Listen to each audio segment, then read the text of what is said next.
ฝากกดติดตามและกดไลค์กดแชร์ CBN Thailand Last month marked the highest intensity of Hezbollah aggression against Israel since October, growing to an average of 10 incidents per day.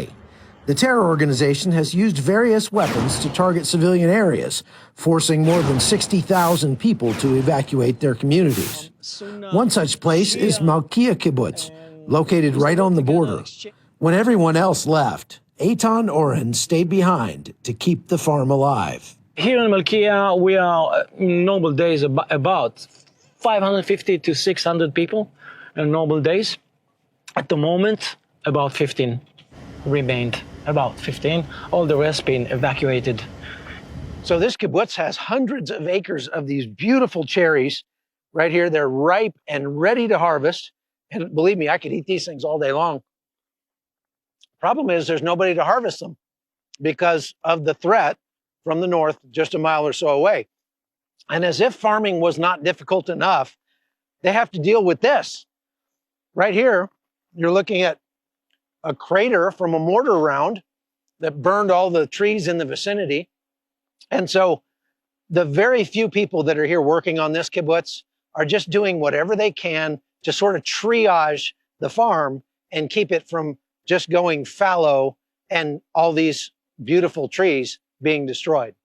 Israeli Defense Minister Yoav Gallant addressed the situation, emphasizing the need for a strong military response. Nasrallah is dragging Lebanon into a very, very difficult reality. The ones who will pay the price will be the people of Lebanon and Hezbollah forces.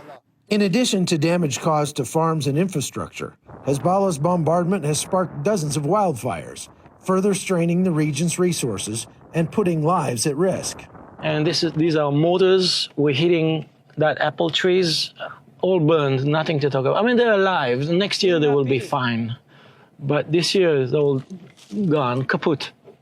No matter whether they get a ceasefire agreement in Gaza or not, the war here in Israel really cannot end until they address the problems they're having here in the north. This is the town of Kiryat Shimona, which once was a town of 25,000 people, but now it's all but empty. And that smoke you see back there is why. The constant barrage every day of drones and missiles and rockets that come into this town make it impossible for the residents to move back home. And so they're going to have to stay in hotels all around this country until the government does something about the problem of Hezbollah. If we are not unified, if we are not together, we're going to have another October 7th and another October 7th.